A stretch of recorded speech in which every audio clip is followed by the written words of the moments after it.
Seeing Stephen was still being stubborn, Charlie just shook his head and sneered. You don't even know the difference between a decorative amulet and a ceremonial one? There's an old saying, "Seal the 9 gates with gold and diamonds, and the mortal form shall not perish." You must have heard of that, right? What's that about gold and diamonds and dead people? Stephen asked, completely lost. Charlie looked at him like he was a lost cause, shaking his head. You really don't know? Have you ever heard of a preservation stone? What? A preservation stone? Stephen was even more confused, staring at Charlie with a blank expression. Even though Stephen liked antiques, he never bothered to actually study them.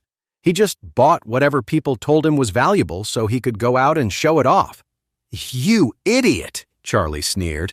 A preservation stone is the ceremonial stone used to plug up the 9 gates of a dead person. You know, the 7 openings on the head, ears, nose, mouth, and eyes, plus the other 2. Dead? Stephen's mouth fell open, his eyes wide with shock. He looked down at the amulet hanging around his neck in disbelief. The hair on the back of his neck stood on end. It was from a dead person?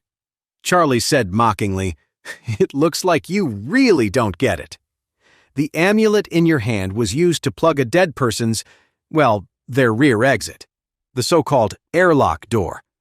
And you're wearing it around your neck. Don't you think it stinks? Stephen was speechless. He stared at the amulet in his hand, and a wave of nausea washed over him. That amulet was actually stuffed in that place, and he'd worn it as a good luck charm around his neck for 3 years. The worst part was, he liked it so much he would often put it in his mouth to fiddle with it. Did that mean he had basically been tasting ancient filth? Stephen couldn't take it anymore. He bent over and started retching. The crowd, which had been eager to see what was happening, now just stared at him with contempt. Some of them were clearly enjoying his misery, mocking him for being so clueless and spending a fortune on something so disgusting. Charlie added coldly, On top of that, this piece of crystal has been steeped in necrotic energy for centuries.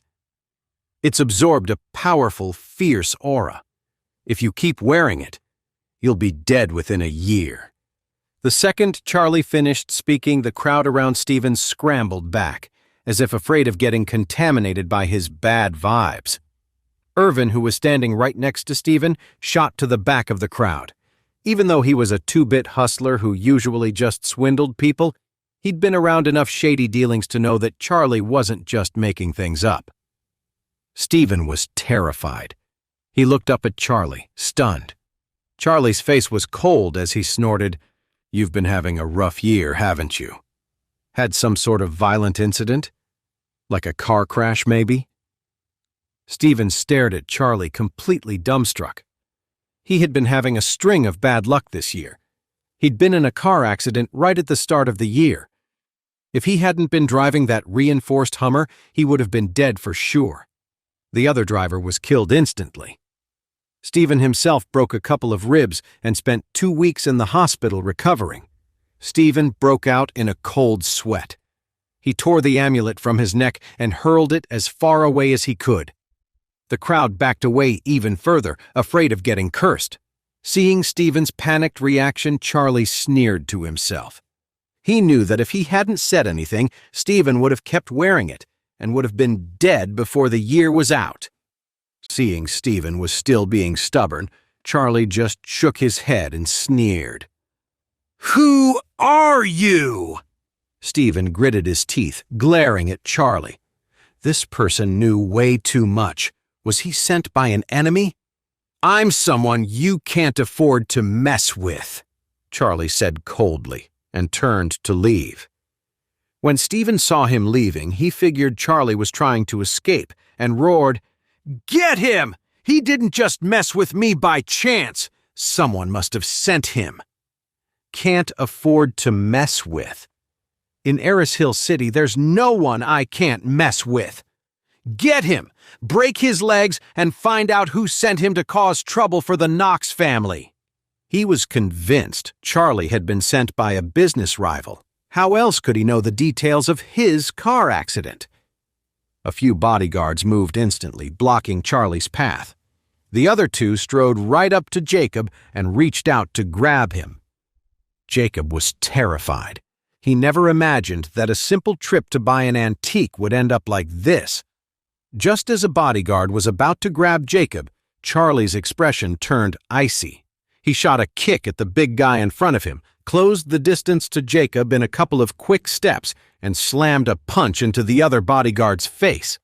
The bodyguard who'd been reaching for Jacob staggered back, his nose gushing blood, his hands flying to his face. The other bodyguard, seeing Charlie fight back, quickly pulled out an electric baton and swung it viciously at him. Jacob screamed, terrified. "Charlie, get out of there!" Before he could finish, Charlie moved with incredible speed, dodging the swing. He twisted, grabbing the bodyguard's left wrist with his free hand and yanking hard. Before the bodyguard could react, Charlie flipped him over his shoulder, slamming him onto the ground. The man lay there, groaning in pain, unable to get up. Jacob was speechless. He could hardly recognize the young man standing in front of him as his own son-in-law. Since when was he so skilled at fighting? Charlie bent down, picked up the fallen electric baton, and gave it a test squeeze. He looked at the remaining bodyguards and said, "Who's next? Come on." The crowd watched in stunned silence, their eyes locked on Charlie. Irvin was also floored, staring at Charlie and muttering, "Dude, that was amazing." He felt lucky he hadn't pissed Charlie off earlier. One of those takedowns would have left him in pieces. Jacob snapped out of it and asked Charlie, his voice full of shock, "Charlie, where did you learn to do that?" "This," Charlie smiled and said, "Haha, Dad, back when I first started working, I used to get bored at home and just watch TV. You know how they have those fighting shows on every morning? I picked it up from there." The truth was, Charlie had trained in close-quarters combat since he was a kid, the real deal. After all, he was a descendant of a Wade family branch. But to hide his identity, he obviously couldn't tell Jacob the truth. What really surprised Charlie, though, was that his strength seemed to have gotten a major boost. He felt several times more powerful than usual. He figured it had to be the mystic scriptures. And that energy stone from before, some of its power had entered his body, and he felt that his overall physical condition had improved a lot. A murmur of awe went through the crowd. A guy with skills like that was more powerful than any fighter from the Oris Hill City Fight Club, and he learned it all from TV. That kind of self-taught talent was just incredible. He learned it from TV? Irvin's eyes went wide. He looked at Charlie with a newfound admiration and a sly grin. "Hey, big guy, can you tell me what channel you were watching? I'd love to learn too." Charlie glanced at Irvin and said calmly, "The arena." The people there actually believed Charlie. They were all itching to get home and check out that show. Stephen, who had been standing there looking stunned, finally snapped out of it, and his face was a mask of pure embarrassment. This was so humiliating.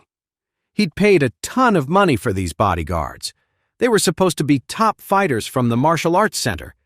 And now they'd been taken down in the blink of an eye by some random guy who claimed he learned to fight from watching TV. Stephen didn't know anything about martial arts, so he couldn't tell how skilled Charlie really was. But his bodyguards weren't idiots. An expert knows an expert when they see one. They could tell right away that Charlie wasn't bluffing. In fact, he wasn't even using his full strength.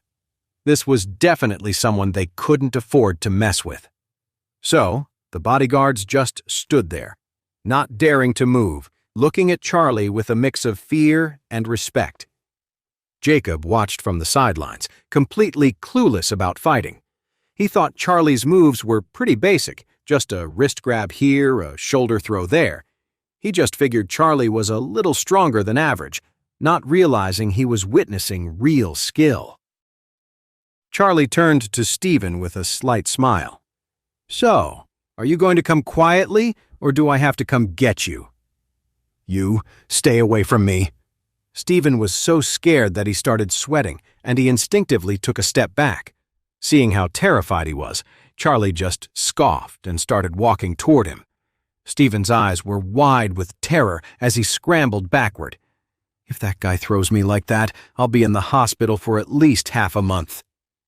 Just then, a black luxury car pulled around the corner and stopped a short distance away. The driver hopped out and opened the back door for his passenger.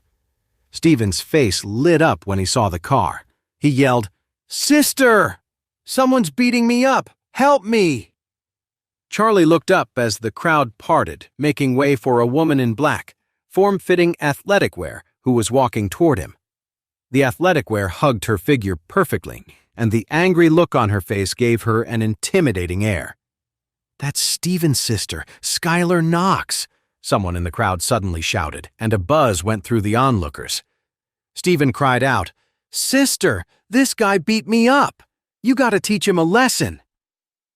When Skylar Knox got closer, she glanced at the bodyguards on the ground, then fixed a cold stare on Charlie. "You did this to them?" Charlie answered flatly, unfazed. "I did. What about it?" Skylar sneered. "Nothing. Just apologize to my brother, now. And if I don't, then I'll make you apologize." Before she'd even finished speaking, Skylar unleashed a whip-fast kick aimed right at Charlie's head. Charlie was a little surprised. This woman was way more skilled than the bodyguards he'd just dealt with. Her kick was packed with power and speed. She was clearly a serious fighter. Stephen watched the scene unfold with a smug grin. He was sure his sister was about to destroy this guy. His sister had been training in martial arts for years and an expert. Even some serious martial arts masters were no match for her. But in the next second, Stephen's eyes went wide with shock.